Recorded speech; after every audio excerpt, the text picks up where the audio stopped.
feeling so deep in your mind. See me in your thoughts, have a mind, just to give you good memories. Knowledge in the words that I say, type to make your soul obey, type to make them say obey.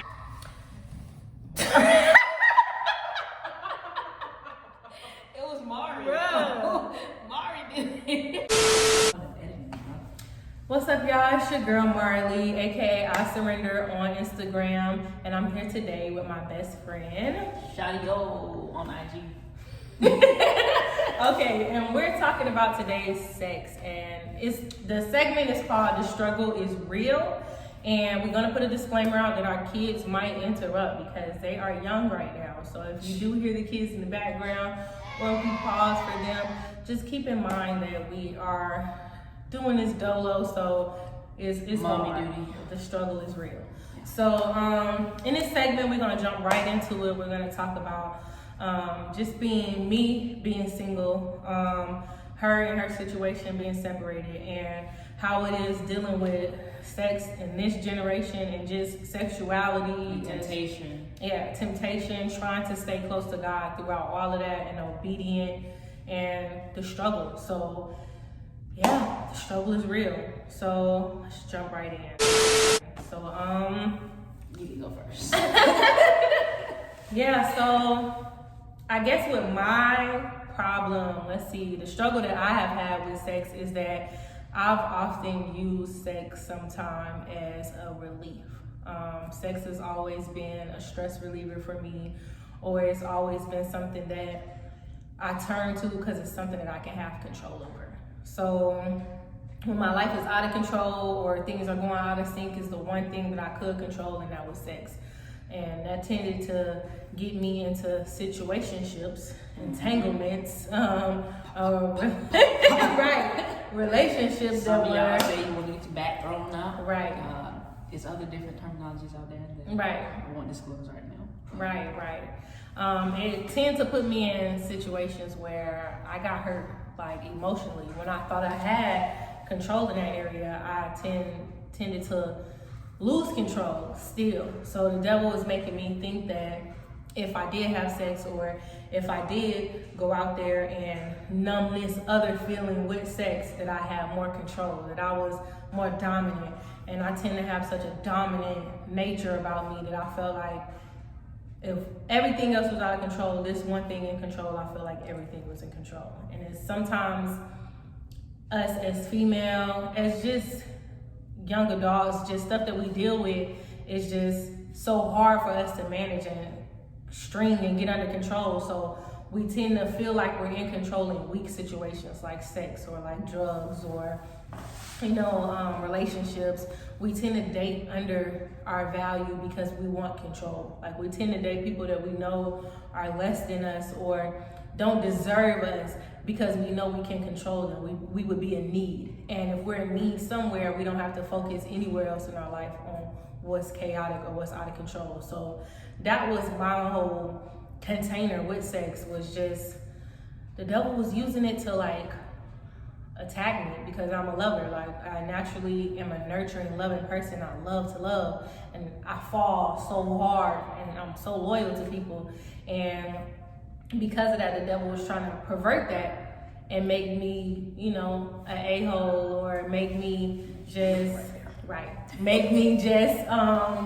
a person who just was cold. Like I had a cold demeanor. I didn't care about who fell for me. It was just from Russell Wilson the Future. Like I was just not caring. And it was because I was hurt. Areas that was out of control in my life was with my father and those relationships, and with my mother, and somebody that I did love, and then it went wrong. So I felt like everybody else after that was revenge, and it was just me going in a downward spiral of repeating the same test because God allowed me to repeat the same test over and over again until I realized that it was me who needed to change. It was me who needed to take control over my whole body, my whole mind, and my whole spirit, and not think that I can just work in one area and have control over that one area and that God won't come over here. Like that's the main thing he was targeting, what the devil was using for me to gain control. That was the main thing God was trying to get control of, because that's where he knew I was under attack at. So it didn't cause me nothing but pain and extra hardship and soul ties and people that I couldn't get rid of, like wouldn't let go. And Nobody gonna have you. I'm gonna make you miserable.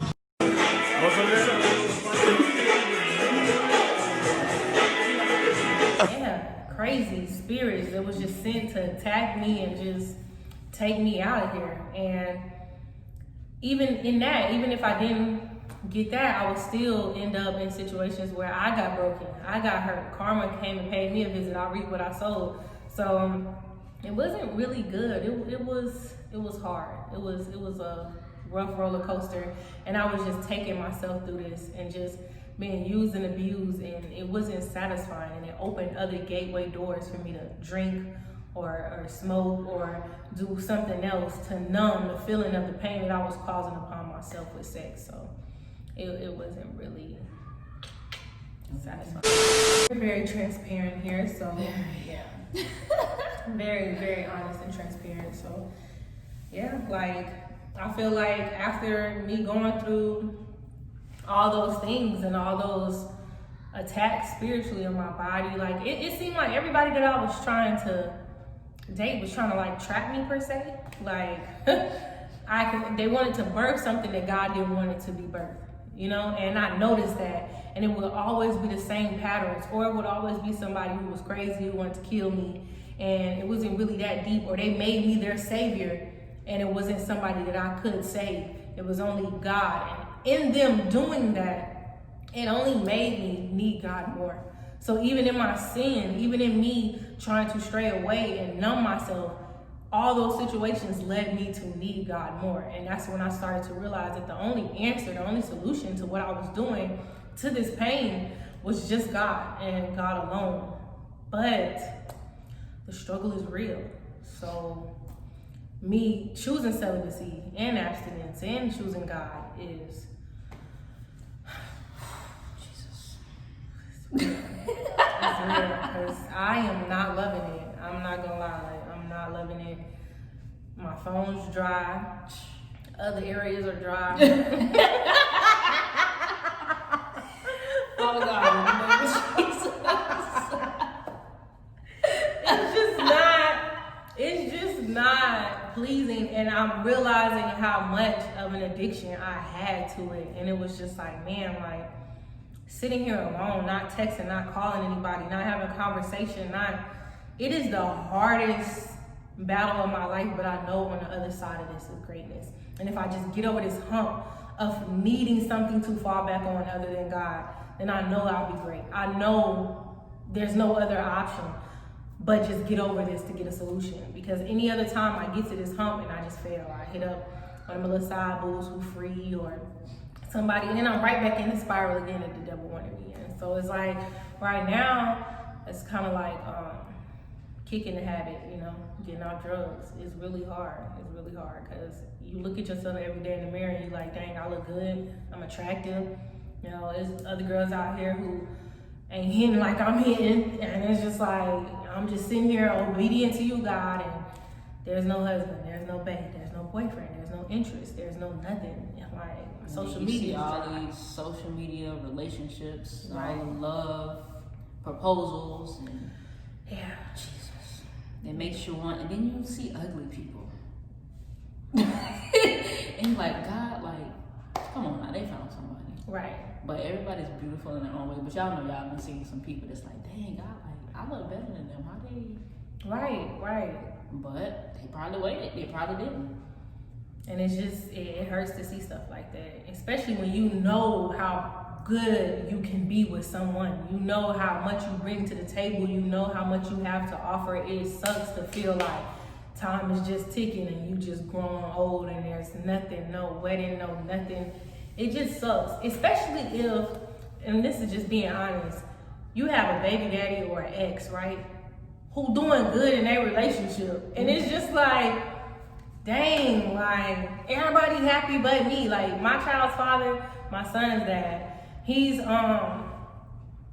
married. They on baby number 3, I think, 2, and they just so happy, and we have a great co-parent relationship. Like we good. But it's just like, dang, sometimes I'll be a little sour, like, God, like, how you let this Negro be happy and not me? You know what I'm saying? Like, but it is what it is. Like, you never know what goes on behind closed doors anyways, but it's just like everybody got somebody and he not even following God and doing what he's supposed to be doing. And I'm taking the L because I could be out here in these streets, like turned up at the club, drinking, partying, going on dates, and I'm turning down everything to sit in long suffering with God. And it's just long suffering. And it's like I had to start teaching myself not to do certain things just to keep the temptation from coming back in. Like I didn't shave no more, and that's just honesty. Cause I felt like if I shave, like shoot, I might want to take the cat on the walk, you know. So I just didn't shave. I didn't. This the struggle, y'all. Yeah, the struggle is real. Like I didn't shave. I didn't. If you want censored, then you might have to find another. Yeah, you might go somewhere else. Cause this is what we just being really real. with. Yeah, that's what I'm dealing with. I didn't shave. I didn't go get my toes done no more. I just let them be what they was gonna be, even though they ain't same color. I took mine off. I did go get my toes done because I felt like if I get my feet done, I'm gonna want somebody to see my feet. You know, I'm gonna want to go on a date in these shoes, and it was so much. I didn't shave my legs. It's so much that I didn't do because I didn't want myself to feel like, okay, now it's time to show it off. It got to the point where I didn't even take a shower and take the shower head thing off and clean my body because I knew one wrong turn, it's over. So it was like, it was that bad for me because the devil had such a hold on me with this was my area of impact. I made such an impact. I made such an impact with love in a perverted way. Like I opened the door of perversion with love, and once I opened that door and allowed the devil in with that perversion, I really took off. Like I really became Queen Bee with the sex. And it was just like, because I knew that was an area, the detox of that. It's just like a drug addict being on drugs for 20-something years. You try to get them clean, they are not gonna shake back in a month. You know what I'm saying? They're not gonna shake back. And it's like, the devil had me under such an attack with just sexual abuse. You know, it started with sexual abuse. It started with perversion, with it happening to me and me trying to gain control over it and have my own power so nobody could take that from me again. It just grew from there. It was a snowball effect. So then it became, I don't even feel sad about the sexual stuff that happened to me as a child. That don't even bother me no more because now I'm in control. Like now I'm numb to it because I'm making other people suffer through being connected to me because they're addicted, and I just snatch it away, and that was me just having power because I wanted to be needed. I wanted to feel wanted because I did not. And all I needed was God. All I needed was God to make me feel wanted. All I needed was God to make me feel needed. And I wasn't getting that. I wasn't grasping that because the devil was just in my ear through TV shows, through songs, through the relationships I had with friends, like at work and it was just like, I had to really detox everything. I deleted my whole Apple Music. I stopped listening to secular music. And a lot of stuff had to go. I deleted all the numbers in my phone, blocked some people. Like, it was just a lot. It was a lot because I didn't want to open that door and give the devil any room anywhere to like come in and attack me again. So yeah, the struggle is real. Like trying to be young and not married and not have sex and not lay up with some thighs and abs at night. Not have nobody to slow dance with, not have nobody to listen to R&B songs with, like not go on date night. You know, life just passed me by, and look at 2020. Like 2020 is crap, bro. And it's like I just want somebody here, but God is just probably using this time to just mold me into what He wanted me to be. And it's still a struggle with God. Like some of us feel like, okay, well, some of us think, okay, well, once we start, we turn it over to God, and then, okay, I'm not gonna have that problem. I'm not gonna struggle no more. You still gonna struggle with God, but it's like it shows you the power that you have over it. So every time it comes to your mind, what you gonna do with it? You gonna entertain it, or you gonna take it to God? Every single time. It don't matter if it happened 10 times a day. All 10 times, you need to sit there and go to God and say, okay, God, I'm struggling with it again. I'm struggling with it again. And a lot of the stuff that we speaking on is like from personal experience and listening to Michael Todd from his relationship goals. Right. And you have to keep going back to God every single time, even if it's 20 times. Every single time you struggle with it, do not entertain the thought of it, because the moment you entertain the thought of it, the moment you play with it, you let the devil in. So it's like, all right, I'm thinking about it. So I'm finna text them, or I'm finna look on their page, or I'm finna do this. So Right. you gave the devil away, and then it's like, okay, well, let me take it another step further. Right. And then if you make the mistake, the big thing is, if you do make the mistake, right? Because everybody's not perfect. It's not going to be overnight thing. If you do make the mistake of, right, stepping outside of God and God's will for you, and you do have sex, or you do hit that old boo thing up because it's been months and you just craving it, and it's the struggle, you feel me? And if you do make that mistake of hitting that person up, and y'all, whatever happens, do not allow the devil to get in your head and tell you, like, it's over, God will never forget that. Ain't no point of going back. You keep doing this. Don't let them beat you up. Don't let your thoughts beat you up to the point where you can't come back to God and apologize. To where you can't come back and say, I'm sorry, I did something wrong, and I know I keep making the same mistake, but judge my heart, see my heart, God, and understand, like, just like you understood David, understand that I'm after you, but I'm falling weak to my flesh. Like, it's not hard to apologize and come back to God, but the devil will allow you to think that you can't come back. Like, you can't come back to God. You can't ask for forgiveness because you're such a mess up. He will beat those thoughts in your head to where you start thinking you're so messed up. You're such a bad person. How many times you gonna do this? How many times should he forgive you? But God is a forgiving God and a merciful God. So anytime you make mistakes, he's there already knowing you was gonna make that mistake, and he's ready to forgive you. You just gotta get out of your own head and your own guilt and just let yourself be forgiven. Just let yourself be forgiven. Like, you're human. You're having a human experience trying to be spiritual, and it's gonna be hard because you're fighting with flesh every day. Like, every day we fight with flesh to see who's gonna win before we lay down in that bed at night.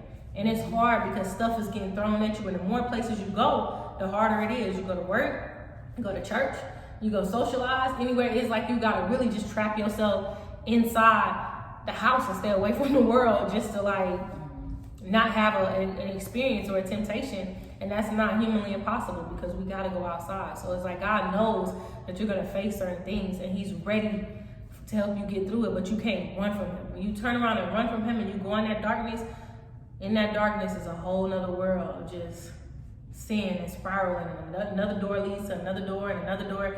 And once you look back, you're so far away from God, and now you really can't get back. Like, it's really hard to get back. So when you do make those mistakes, understand that repentance is free, no matter how many times you do it. Like, no matter how many times. And that's one thing I had to learn, because I spent years just not coming back because I felt like I was messing up too much, and he wouldn't forgive me, and why would he forgive me again for the same thing? And that wasn't the case. That's not how he felt. So yeah, the struggle is real. The struggle is real. And make sure you have an accountability partner. Right. Somebody that's gonna hold you accountable. Like, because yes, it's fun to turn up, it's fun to do all this stuff, and we know even as believers, because you got some people that don't believe, but the ones who do believe, is like you have that partner that egg you on and push you. But then when you have that partner that's like, okay, you got that friend that's telling you, okay, maybe this might not be the good choice. And that's what we've been for each other. Like, it hasn't always been that way, but God has transformed so much within towards the end of this year that we've been holding each other accountable. Because I never used to listen to Shanice. I'm just being honest. She was just like the good angel on my shoulder that I just ignored. Like, nigga, shut up. Like, I know you here, and I appreciate you, but not right now, bro. Like, yeah, some people just gotta go through their phases. Yeah, like with me. Go ahead. With me, I'm married. Me and my husband been separated for pretty much a year now, and that's been tough for me. Like, I got married at 21, got 2 kids. I can go further into other things that has happened, but that'll be another date, another video. Right. Subscribe, watch, click the link down below. Like and share. But it was a struggle for me, even because we initially got married as believers, young Christians, because we would rather marry than to burn. It's like we had that legal pass, we had our license to have sex. Yeah, we wanted it, but he joined the military and it caused it to happen a lot faster than what it should have. So a lot of things transpired. I got hurt. I hurt his feelings with some words I said. And even though I didn't physically cheat at that time, I was mentally cheating. So that's still sinful in God's eyesight. Right. Like, with his offenses and me feeling like, okay, well, whatever I did to him is not gonna compare because it's not the same as what you've done to me. Mine is just physical, mine is just verbal, but it never went to that physical part. And so I felt like I was obligated to feel the way I felt. Scratch our nose at the same time. So nice. I felt obligated to how I felt because my pain. It's like, bro, you deceived me. You hurt me really bad. I was trying to make him to be something he wasn't ready to be yet. Because in my head, I had this image of he's supposed to be this perfect Christian husband. We married now. You don't need to be trying to hang out with nobody. But at that age, in your early 20s, you're supposed to be hanging out with people. You're supposed to be chilling. You ain't supposed to be married. Like, that's how I personally feel. It's like, yeah, I'd rather be married than burn. But if you're not ready for that, then you might as well take that L and try to stay abstinent or celibate, whatever it is you got to do, because it's hard. And with us being separated for the past year, I've been tempted. This is my year that I physically cheated. And in my head, it's like, okay, I didn't cheat because we're separated. But in God's eyesight, that's still a sin. It's still adultery. It's still fornication. And I just recently admitted that to him. And I felt like I didn't have to admit it to him because we're not together. But at the end of the day, whatever God wanted me to do, I was going to do it. So it's hard, and like the devil, what he does with me, I'm not gonna talk to nobody new because I'm scared to start over. So what I do is I'll start with somebody that's familiar, somebody that's comfortable, somebody that already knows want me. Yeah, them cycles. You cycle them, bro. Did you see? I ain't saying that. But that was one of my habits. It's like I'll go back to something that was familiar because I felt like I knew that they weren't gonna hurt me because I was familiar with them. I was comfortable with them. They made me feel something that I wasn't feeling from my husband. So stick around for part 2. Like, comment, and subscribe. And we'll be hitting you with a part 2 to this video next. I just said stick around for part Shut 2. up.